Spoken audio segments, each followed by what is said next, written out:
Hello everyone, welcome to math nerd. Now no more fear of maths. अब maths marks कम नहीं। तो इसी लाइन के साथ हमें डेली क्लास की शुरुआत करनी है, क्योंकि मैथ्स में जो एक फियर है, जो फोबिया है, उसको सबसे पहले दूर करना है, राइट। और उसके बाद हम वो सारी चीजें सीखेंगे अब, जिससे हम थोड़ा सा अपने आप में कॉन्फिडेंस लेके आए। और ये जो चैप्टर होने वाला है बेटा एग्जाम में आपका, क्लास 10 चैप्टर जो हमारा होने वाला है अब नया, एरिया रिलेटेड टू सर्किल। आज हम डिस्कस करेंगे बेटा इस चैप्टर के अंदर पार्ट 1 में बेसिक एक्सप्लेनेशन। अब आपको लग रहा होगा सर ये तो हमें सारी चीजें आती हैं। बेटा सारी चीजें आती हैं तो भी इसको अच्छे से देखना, क्योंकि कई ऐसी चीजें हैं जो आपको रटवा दी जाएंगी, समझाई नहीं जाएंगी और आपको क्लैरिटी नहीं होगी, जिससे आपके क्वेश्चंस मिस हो जाएंगे, राइट। तो सबसे पहली चीज आपको कुछ बेसिक कॉन्सेप्ट समझना बहुत जरूरी है, राइट। अब आज हम डिस्कस करेंगे इसका एक्सप्लेनेशन पार्ट, क्या है क्या नहीं है, कॉन्सेप्ट्स, बेसिक टर्म्स और जो फॉर्मूलेज यूज होने वाले वो सारे। तो आप साथ में अपने नोट्स वगैरह भी बना सकते हैं। तो तब तक के लिए आपने एक काम करना है बेटा, जल्दी से चैनल को लाइक शेयर और सब्सक्राइब कर लीजिए, ठीक है। तो चलिए शुरुआत करते हैं पहले कुछ बेसिक टर्म्स की। जैसे सबसे पहली जो हमारी टर्म है बेटा वो है रेडियस। सबसे पहले अगर मैं बात करूं बेटा, तो रेडियस की अगर मैं बात करूं तो रेडियस एक ऐसी लाइन होती है which joins centre to the circumference. जो सर्किल का हमारा सेंटर होता है उसको सरकमफेरेंस से ज्वाइन करने का काम अगर कोई करती है लाइन, तो वो हमारी होती है रेडियस। और diameter is the longest chord which passes through the centre. तो ये हमारा मान लो एक पॉइंट ले लेते हैं हम, सेंटर, इसका सेंटर है लेट सपोज, ठीक है। अब ये जो हमने एक लाइन बनाई है इसको हम क्या बोलेंगे, डायमीटर। डायमीटर भी एक कॉर्ड होती है। कॉर्ड क्या होती है, जो किसी सर्किल के दो पॉइंट्स को ज्वाइन करती है। मतलब जो हमारी सर्कमफेरेंस होती है, बाउंड्री होती है, उसके कोई दो पॉइंट्स को ज्वाइन करने वाली लाइन सेगमेंट होती है। लेकिन अगर वो लाइन सेगमेंट सेंटर से पास कर जाए तो उसको बोलते हैं लॉन्गेस्ट कॉर्ड, और लॉन्गेस्ट कॉर्ड ही होती है हमारी डायमीटर। अब यहां से हम ज्वाइन करवाते हैं एक line which is called radius, ठीक है। इसको हम नाम दे देते हैं रेडियस। यहां बेटा तो थोड़ा हाईलाइट कर देते हैं हम सेंटर को, ठीक है। अब ये जो हमारी रेडियस है इसको हम क्या बोलेंगे, जो हमारा ये था A B, A B was diameter, diameter हमारा था ए बी, और उसी को हम बोलते रेडियस, ठीक है। अब नेक्स्ट चीज आती है हमारी सेक्टर। सेक्टर बेटा, सेक्टर क्या होता है, सेक्टर, आर्क, ये दो चीजें समझते हैं। देखो हमने इस सर्किल में जो सेंटर है हमारा ये पॉइंट, इस सेंटर पॉइंट को अगर हम सरकमफेरेंस के कोई भी दो पॉइंट चूज कर लें, ठीक है। आपने देखा होगा एक जो सर्किल होता है पूरा, उस सर्किल का कुछ पोर्शन में ले लूं, कट कर लूं, जैसे एक बैंगल होती है। अब जैसे ही वो बैंगल्स होती है, चूड़ियां जो होती हैं कांच की हो गई, वो टूट गई, तो उसका एक पोर्शन जो ऐसे कर्व टाइप का निकल के आएगा, वो कुछ ऐसा दिखेगा आपको। ये हमारा आर्क होता है which is called the part of circumference. ये हमारा हो गया सेंटर ओ, ठीक है। इसको हमने ज्वाइन किया किसके साथ, इस पॉइंट के साथ। अब आर्क में भी हमारे पास होता है बेटा, एक होता है माइनर आर्क और एक होता है मेजर आर्क। जो हमें व्हाइट पोर्शन दिख रहा है इसको हम बोलेंगे मेजर आर्क। व्हाइट पोर्शन को व्हाइट से लिखते हैं बेटा ताकि आपको कंफ्यूजन ना हो। ये हमारा है माइनर आर्क। अब रीड करते टाइम क्या होता है ना, आप में से कई बच्चे ये आज तक कंफ्यूज हैं कि सर तीन लेटर से नाम क्यों लिखते हैं, कंफ्यूजन है ना। जैसे मैं इसको लिख दूं ए बी बोल दूं आर्क, लेकिन बेटा A B arc, A B arc तो ऊपर वाला भी हो सकता है, ए बी आर्क नीचे वाला भी हो सकता है, बड़ा आर्क या छोटा आर्क पता ही नहीं।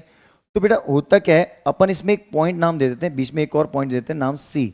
अब अगर मैं बोलूंगा ए सी बी, तो जैसे मैंने इसको बोला ए सी और बी, और ये सिंबल होता है आर्क का। अब ये डिफाइंड हो गया कि ये माइनर आर्क है, क्योंकि ए बी के बीच में सी पॉइंट लेंगे तो ही वो आर्क मिलेगा। लेकिन एट द सेम टाइम अगर मैं यहां बात करूं, एक पॉइंट ले लेता हूं डी, अब मैं जैसे इसको बोलूं आर्क ए डी बी, तो जो आर्क है बेटा ये हो जाएगा हमारा major arc. Small arc, large arc, minor, major, minority, majority, सुना है वर्ड, बस उसी पे ही है। तो इसका स्क्रीनशॉट लेना हो ले लीजिए जल्दी से। तो ये कुछ बेसिक टर्म्स हैं। अब इन्हीं बेसिक टर्म्स में अपन कुछ चीजें डिस्कस करेंगे बेटा।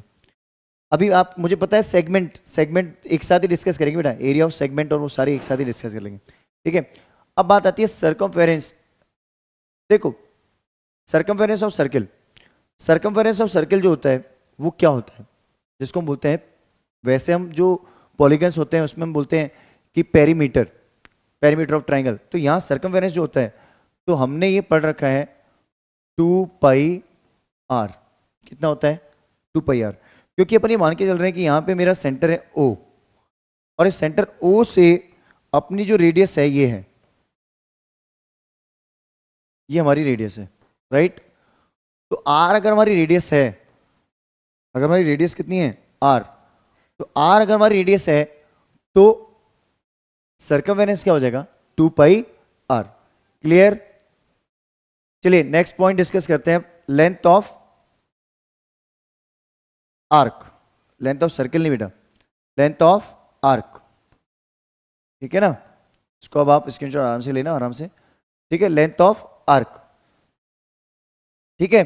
तो हमने इसको करेक्ट कर लिया यहाँ पे, ये लेंथ ऑफ सर्किल नहीं है, लेंथ ऑफ आर्क है। तो लेंथ ऑफ आर्क मतलब कि आर्क का कुछ पोर्शन, उसकी लेंथ क्या होगी। जैसे लेट सपोज मैं चाहता हूं कि इतना पोर्शन मुझे चाहिए, कौन सा, यहां से लेकर यहां तक, ए सी बी, ठीक है, ए सी बी चाहिए।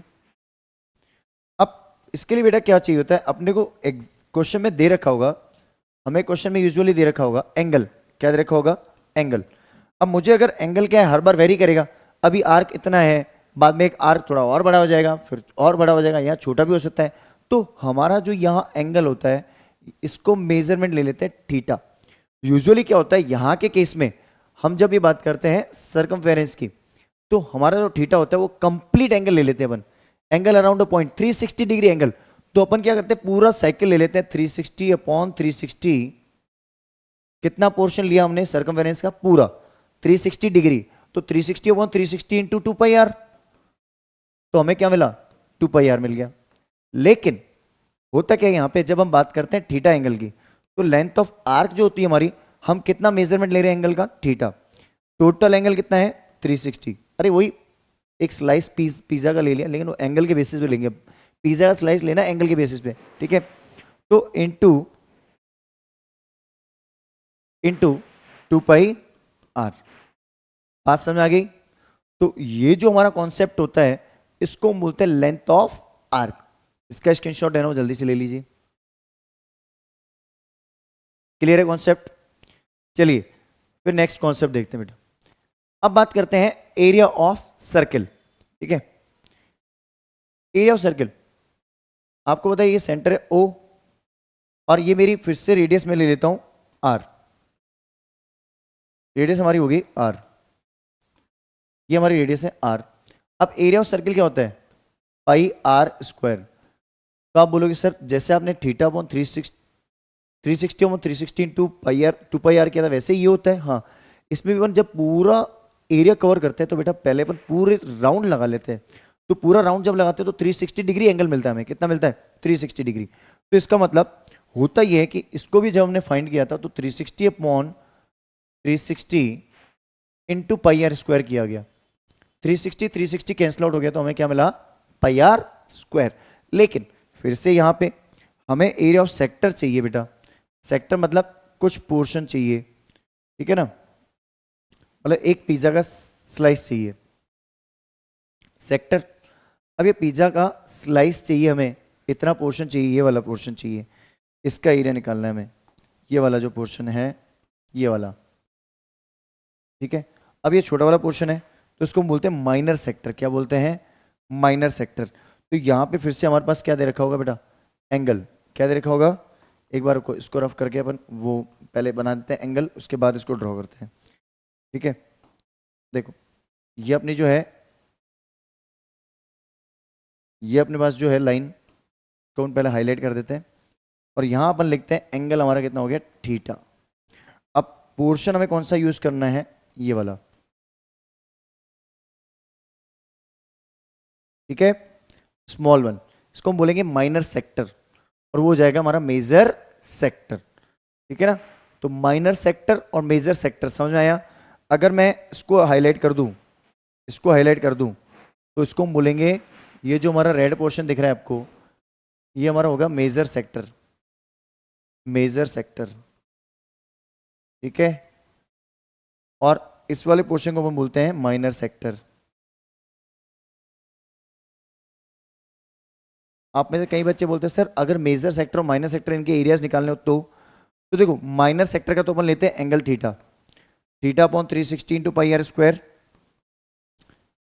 अगर आपसे कोई ये बोले कि मेजर सेक्टर का एरिया निकालना है, तो पूरा सर्किल का एरिया माइनस माइनर का एरिया निकाल दो। अगर आपने माइनर सेक्टर का एरिया निकाला है तो, नहीं तो आपके पास ऑप्शन होता है, पूरा एंगल है 360, मान लो आपको थीटा की वैल्यू 60 डिग्री है, कितनी है 60, तो 360 में से 60 डिग्री माइनस कर दो, तो ये जो एंगल मेरा बचेगा फिर ये कितना हो जाएगा 300। अगर ये 60 है तो आप मेजर सेक्टर का जो एरिया निकालोगे उसमें आप 360 minus theta upon 360 into pi are square लिख सकते हो। ये तो माइनर सेक्टर में हो गया, किस में हो गया, माइनर। आप में से अगर कोई बोलना चाहता है कि सर मैं अगर डायरेक्ट निकालना चाहूँ major sector, area of major sector, तो कैसे निकाल सकता हूँ, तो बेटा मैं फॉर्मूला बना के दे सकता हूँ आपको। 360 में से पहले आप माइनर सेक्टर का एंगल निकाल दो, माइनस कर दो upon 360 into pi are square. और ऐसे ही मेजर लेंथ ऑफ आर्क में भी ऐसा ही होगा, minor arc major arc. Screenshot ले लो इसका जल्दी से। क्लियर। अब बेटा बात आती है इसमें दूसरी, कि अब हम जो बेसिक कॉन्सेप्ट्स देख रहे हैं, सेगमेंट। सबसे पहले देखो होता क्या है सेगमेंट। सेगमेंट ये होता है कि जब हमारी कोई कॉर्ड होती है, ठीक है, ये कॉर्ड है लेट सपोज, इस कॉर्ड को जब मैंने यहाँ पे ड्रॉ किया बेटा, उस कॉर्ड ने क्या किया, इस सर्किल को दो पार्ट्स में डिवाइड कर दिया, राइट, दो पार्ट्स में डिवाइड कर दिया। ए बी एक कॉर्ड है, एक पोर्शन छोटा एक बड़ा है, इसको बोलेंगे माइनर सेगमेंट, और ये वाला जो होगा उसको हम बोलेंगे मेजर मेजर सेगमेंट। देखो बहुत ही आसान कॉन्सेप्ट है, अगर आप समझ लोगे क्लियरिटी अच्छे से आ जाएगी, समझ में भी आ जाएगा।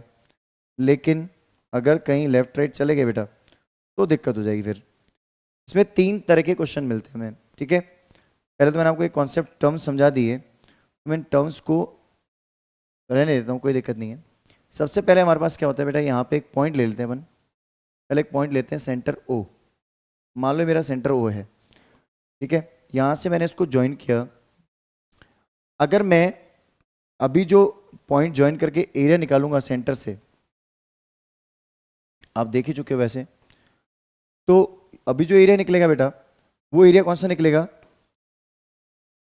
कौन सा एरिया निकलेगा बताओ। अभी जो एरिया निकलेगा वो एरिया कौन सा निकलेगा बेटा, अभी एरिया निकलेगा ओ से। अगर मैं बात करता हूं तो एरिया ऑफ सेक्टर निकल जाएगा। मतलब मुझे तो एरिया ये चाहिए सर, ये वाला। तो बेटा इसका एरिया जो होता है वो हेल्प से ही निकलता है, किसी की, किसकी हेल्प से निकलेगा, ये अपना जो पूरा सेक्टर का एरिया होगा जो थीटा के बेसिस पे निकालते हैं, उसमें से एरिया ऑफ ट्रायंगल माइनस होगा, area of triangle AOB minus करना होगा। तो तीन केसेस बनते हैं इसमें, ठीक है, वो तीनों केस हम डिस्कस कर लेंगे, ठीक है ना।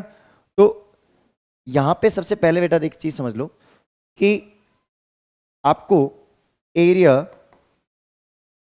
ऑफ सेगमेंट होता क्या है वो फॉर्मूला लिख लेते हैं पहले, फिर केस 1 केस 2 केस 3 तीनों डिस्कस कर लेंगे। Area of segment equals to area of sector, जो हमारा एरिया ऑफ सेक्टर है, माइनस एरिया ऑफ ट्राइंगल जो हमारा ओ ए बी, हमेशा मेरा ट्राइंगल ओ ए बी बनेगा, उसको माइनस करूंगा मैं, उसका एरिया माइनस करते ही मेरे पास ये एरिया आ जाएगा। देखो अपना जो कंप्लीट एरिया होगा स्टार्टिंग में सेक्टर का, उसमें से अगर आप ट्राइंगल का एरिया माइनस कर दोगे तो एरिया ऑफ सेगमेंट बचेगा, ठीक है ना। अब इसमें case 1, case 2, case 3, 3 case discuss करते हैं। केस 1 और 2 बहुत आसान है। अब बेटा देखो, अपने जो ये थीटा होता है यहाँ पे, ये थीटा जो है, ये थीटा 3 तरीके का थीटा मिलता है एग्जाम में यूजुअली। बहुत इंपॉर्टेंट कॉन्सेप्ट बता रहा हूं, 3 तरह का थीटा मिलेगा। पहला 60 डिग्री का कॉन्सेप्ट होगा, दूसरा 90 डिग्री पे, और तीसरा 120 डिग्री। अगर 120 डिग्री का क्वेश्चन आता है तो 5 नंबर का, अगर 90 डिग्री का क्वेश्चन है तो 3 नंबर का, और 60 का है तो भी 3 नंबर का क्वेश्चन। तो ये तीनों ही क्वेश्चन हमारे लिए इंपॉर्टेंट होने वाले हैं इस साल के लिए, और उसमें 120 डिग्री वाला सबसे ज्यादा इंपॉर्टेंट है। तो वैसे ये चैप्टर जो है बोर्ड में 4 मार्क्स के आसपास पूछा जाता है, क्योंकि ये और हमारा सरफेस एरिया वॉल्यूम, ये दोनों चैप्टर 10 मार्क्स में पूछे जाते हैं, ठीक है। तो देखो अब हम पहला केस लेते हैं, फर्स्ट केस, केस 1। देखो अगर मैं केस 1 की बात करता हूं, केस 1 की बात करता हूं, तो केस 1 में थीटा जो है हमारा वो 60 डिग्री है। कितना है? 60 डिग्री है। बेटा आपको ये रेडियस हमेशा दे रखी होगी आर, ये कॉर्ड की लेंथ कभी दे नहीं रखी होगी, ठीक है, इसीलिए ही दिक्कत होती है, ठीक है ना। तो पहली बार तो हमारा क्या होगा, थीटा होगा 60 डिग्री। अगर बेटा थीटा 60 डिग्री है तो आपको पता है ये जो हमारा ट्राइंगल बनेगा, मैं एक ट्राइंगल बना देता हूं यहाँ पे, ये जो हमारा ट्राइंगल बनेगा यूं, ध्यान से देखना बेटा, ये बहुत इंपॉर्टेंट कॉन्सेप्ट है। जो हमारा ट्राइंगल बनेगा ये कितना है, 60 डिग्री, ये भी मेरी रेडियस है आर, ये भी मेरी रेडियस है आर, पता है। तो उस केस में अपने पास ये जो ट्राइंगल है आइसोसेलेस ट्राइंगल बन रहा है, लेकिन ये इक्विलेटरल ट्राइंगल बन जाएगा। क्यों? ये 60 है, बचे हुए दोनों एंगल में आप, क्योंकि ये दोनों साइड मेरी इक्वल है, अगर ये OA और OB इक्वल है, इसका मतलब angle OAB equal to OBA equal हो जाएगा, as OA equal to OB, then angle OAB इसके इक्वल हो जाएगा angle OBA, then each angle will be 60 degree. जितने मेरे एंगल है बेटा सारे 60 डिग्री मेजरमेंट पे आ जाएंगे। क्यों आएंगे बताओ? अरे बताओ, ये 60 है, बचा हुआ 120 डिग्री एंगल है, और 120 डिग्री एंगल मैंने बोल दिया कि OAB और OBA दोनों इक्वल है, तो 120 को दोनों में इक्वल डिवाइड कर दो, 60-60 हुआ कि नहीं हुआ? तो इक्विलेटर ट्राइंगल हुआ। अब 9th क्लास का कॉन्सेप्ट लगा देंगे बेटा, एरिया ऑफ इक्विलेटर ट्राइंगल क्या होता है। तो यहां से हम क्या करेंगे, area of equilateral triangle OAB जो होगा उसका एरिया क्या होगा बेटा, √3/4 इंटू साइड स्क्वायर, और साइड मेरी कितनी है R, तो √3/4 into side square means R²। तो आपका जो एरिया होगा उसमें आप एरिया ऑफ सेक्टर जो होगा, जो आप थीटा के थ्रू लगाते हो, उसमें से क्या माइनस कर दोगे, √3/4 इंटू R²। बात समझ में आ गई? क्लियर है? आपने क्या किया, √3/4 इंटू R² को माइनस कर दिया। देखो कैसे करोगे, area of sector, sorry segment equals to area of sector जो मेरा है वो क्या है, थीटा अपॉन 360 इंटू πr², ये तो मेरा एरिया होगा किसका, सेक्टर का, minus area of equilateral triangle जिसको आप क्या बोलोगे, √3/4 इंटू R²। और बेटा R² कॉमन लेके फिर सॉल्व करना, कैलकुलेशन आसान हो जाएगी, ये 100% है। पाई की वैल्यू दे रखी हो वही पुट करना, या तो आपको दे रखी होगी 3.14 और कुछ नहीं दे रखी तो 22/7 ही रखनी है। अब बात करते हैं बेटा 90 डिग्री का केस। देखो लेट्स सपोज मैं यहां पे एक ट्राइंगल बनाता हूं, मैं यहाँ पे एक ट्राइंगल बना देता हूँ और वो सेंटर से पास हो रहा है और 90 डिग्री पे, ठीक है।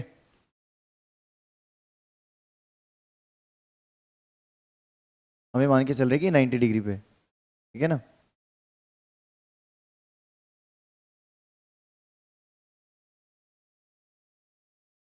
देखो हमें मान के चल रहे हैं जो हमारा ट्राइंगल बन रहा है इस बार केस 2, ये केस 2 है, केस 2। केस 2 में मेरा थीटा कितना है 90 डिग्री,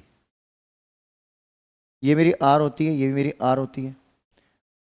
अब बेटा एक बात बताओ, ये ए बी है, फिर से अगर मैं केस 2 की बात करता हूं,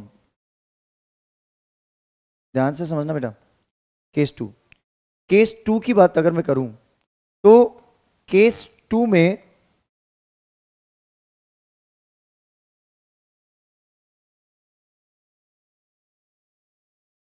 में जो कॉन्सेप्ट फॉलो होगा, आपको पता है ये जो 90 डिग्री अगर इसमें एंगल बन गया तो एक राइट एंगल ट्राइंगल बना कि नहीं बना, कुछ ऐसा ट्राइंगल बन जाएगा ऐसा, ये ओ, ये ए, ये बी, ये 90 डिग्री और ये आर और ये आर, तो half into base into height formula लगेगा। तो एरिया ऑफ सेगमेंट क्या हो जाएगा बेटा, फिर से वही कॉन्सेप्ट लगेगा, एरिया ऑफ सेक्टर वही 360 upon theta upon 360 into pi are square. इसमें से आप माइनस करोगे क्या, half into base into height means half into R square. बात समझ आ गई, स्क्रीनशॉट ले लो इसका चाहो तो जल्दी से। क्लियर है कॉन्सेप्ट बेटा, ये कॉन्सेप्ट कहीं मिलेगी नहीं आपको, टीचर क्या सिखा देंगे मैं बता देता हूँ। आपको एक फॉर्मूला सिखा दिया गया होगा, area of sector minus half into R square sine theta, आपको ये सिखाया होगा, area of sector minus half into R square sine theta. ये भी लगा सकते हो, लेकिन क्यों इन झमेलों में पढ़ना है, डायरेक्ट आ रहा है आंसर। यूजुअली आपको 90 डिग्री का केस मिलेगा ये, फिर इसमें साइन थीटा की वैल्यू पुट करो, ये करो वो करो, तो आपकी चॉइस है। वैसे इस फॉर्मूले पे भी जा सकते हो आप, ऑल्टरनेटिव फॉर्मूला मैं चाहो तो यहाँ लिख देता हूँ आपका, ऑल्टरनेटिव फॉर्मूला आपको मैं दे देता हूँ, या आप चाहो तो, ठीक है, जो सारे केस में फॉलो हो जाएगा, है ना। Area of segment equals to theta upon 360 into pi are square minus half into R square sine theta. ये भी लगा सकते हो, कोई दिक्कत नहीं है, बट बुक में आप अगर देखो तो कॉन्सेप्ट यही फॉलो हो रखा है हमारा एग्जाम्पल्स वगैरह में भी, और ये कॉन्सेप्ट आसान भी रहता है। किसी बच्चे को ट्रिग्नोमेट्री फॉर्मूले याद नहीं होते, फिर गड़बड़ कर जाते हैं, फिर वो दिक्कत होती है, तो बेटर है कि ये भी कंसेप्ट कर सकते हो आप। नेक्स्ट लास्ट केस समझ लेते हैं 120 डिग्री का। बेटा वैसे ये ट्रिग्नोमेट्री से ही आता है, राइट। इस केस में मैं खुद सजेस्ट करूंगा, अगर आप चाहो तो वो फॉर्मूला लगा दो, कौन सा जो भी लिखवाया था मैंने आपको, ठीक है ना, तो उस फॉर्मूले को आप लगा लो, कोई दिक्कत नहीं है। अब बात आती है बेटा 120 डिग्री एंगल की। यहाँ एंगल कितना आ गया, थीटा आ गया मेरा 120 डिग्री, ये आर है, ये भी आर है, ये ओ है, ये ए है, ये बी है, राइट। अब अगर मैं बात करूं बेटा तो इसमें एरिया ऑफ, इसमें फिर से वही होगा थीटा अपॉन 360, केस 3 है बेटा, ये केस 3, थीटा कितना है मेरा 120 डिग्री। मैंने हर जगह पे थीटा अपॉन लिखा है, एंगल पुट नहीं किया, कोई बात नहीं, आप एंगल पुट कर देना थीटा, ताकि आपको वो कंफ्यूजन ना हो कि एरिया ऑफ सेगमेंट वाला है, इसलिए मैंने जान करके ऐसे लिखा है theta upon 360 into pi are square. ये तो हम शुरू से लिखते हुए आ रहे हैं, माइनस यहां पे बेटा आपको एरिया ऑफ ट्राइंगल ओए भी लेना होता है। अब आप चाहो तो इसमें आप वही फॉर्मूला लगा दो, theta upon 360 into pi are square minus half R square sine theta. देखो मैं वैसे तो समझाने वाला था वो कोई दूसरा कॉन्सेप्ट, उसके थ्रू आप चाहो तो वो भी समझ लो। बेटा मैं चाहता हूं यहां पे आप चाहो तो लगा सकते हो वो कॉन्सेप्ट नहीं आता है समझ में तो बेटा ट्रिग्नोमेट्री का कॉन्सेप्ट होता है कि अगर आपके पास एक ट्राइंगल है, राइट, समझ लो कोई दिक्कत नहीं है। ओ जो बुक में दे रखा है वो कॉन्सेप्ट है। ओ ए बी, आपको क्या करना है, यहां से एक परपेंडिकुलर ड्रॉ करनी है। Perpendicular drawn from the centre to the chord, it bisects the chord. ठीक है, इसका मतलब ये हुआ कि दोनों ट्राइंगल मेरे क्या हो जाएंगे, कॉन्ग्रुएंट। आपको ये लिखना पड़ेगा, perpendicular drawn from the centre to the chord, it bisects the chord. मतलब ये दोनों मेरे टुकड़े हो गए इक्वल, ये भी रेडियस है ही, तो बाय आरएचएस दोनों ट्राइंगल क्या हो जाएंगे, कॉन्ग्रुएंट। और जैसे ही मेरे दोनों ट्राइंगल हो गए कॉन्ग्रुएंट, ठीक है, तो आपको एक चीज आराम से पता चल जाएगी, यार ये भी क्यों कर रहे हो आप, परपेंडिकुलर ड्रॉ कर दी ना, मत करो, कॉन्ग्रुएंसी मत लगाओ। आप ये बोलो, एक बार बताओ बेटा, आपको कौन सी वाली साइड चाहिए, कौन सी साइड चाहिए, ये ले लेते हैं अपन। इसको आप एक काम कर लो, थीटा ले लो, इसको आप, तो आप ले लो थीटा बाई 2, उसको ही लो ना थीटा बाई 2, ये थीटा बाई 2 ले लो। क्या ले रहे हो, थीटा बाई 2। इसको थीटा बाई 2 से ट्रिग्नोमेट्री का फॉर्मूला लगा दो। रेडियस दे रखी है, हाइपोटेनियस निकालो या बेस निकाल दो, जो भी आपको साइड चाहिए वो सारी साइड्स आप निकाल के फिर पाइथागोरस थ्योरम को लगा के ऐसे कर सकते हो आप। ये थीटा बाई 2 है, ये आर है, तो फिर हाइपोटेनियस दे रखी है, परपेंडिकुलर और हाइपोटेनियस साइन थीटा से रिलेशन निकाल दो, तो साइन थीटा बाई 2, ठीक है, इक्वल्स टू थीटा बाई 2, मतलब कि ये कितना हो जाएगा, 60 डिग्री एंगल हो जाएगा। कितना हो जाएगा एंगल, ये 60 डिग्री, क्योंकि 120 पूरा था ना, तो ये 60 हो जाएगा। ठीक है, आप थीटा बाई 2 को 60 डिग्री ले लेना, क्योंकि दोनों ट्राइंगल मेरे कॉन्ग्रुएंट हो जाएंगे। तो ये 60 डिग्री हो गया, फिर 60 होते ही ये आर हो गया, परपेंडिकुलर अपॉन हाइपोटेनियस, है ना, तो परपेंडिकुलर मेरी हो गई ए एम, तो A M means A M लिख दो, अपॉन हाइपोटेनियस आर हो गई। तो इसको सॉल्व करके आप निकाल सकते हो ए एम की वैल्यू, और ऐसे ही कॉस थीटा से आप निकाल सकते हो ओ एम की वैल्यू, और ए एम का डबल कर दोगे तो ए भी आ जाएगी, और उससे भी कर सकते हो, बट आई सजेस्ट इससे काम हो जाएगा अपना, तो मत फंसो उसमें जबरदस्ती। वैसे आप करना चाहो तो वैसे कर सकते हो, मैं एक्सरसाइज का क्वेश्चन करवा दूंगा, दोनों मेथड से करवा दूंगा। ठीक है, तो आई होप आपको ये सारे कॉन्सेप्ट्स बहुत अच्छे से समझ में आए होंगे। इसका स्क्रीनशॉट लेना चाहो तो ले लीजिए जल्दी से। तो अगर आपको हमारे कंटेंट पसंद आ रहा है, हमारी क्लासेस अच्छी लग रही हैं, तो आप जल्दी से चैनल को लाइक शेयर और सब्सक्राइब कर लो। और मैं एक लाइन आपको फिर से रिपीट करता हूँ बेटा, now no more fear of math. अब मैथ में मार्क्स कम नहीं, क्योंकि अब मैथ में मार्क्स कम नहीं होंगे बेटा। अगर आप इस चैनल पर डेली कंटेंट चेक करोगे, डेली आप वीडियोस देखोगे, डेली आप पढ़ते रहोगे, तो आपके मार्क्स कहीं नहीं जाएंगे। तो मिलते हैं फिर दूसरे टॉपिक के साथ। Till the time, have a great day.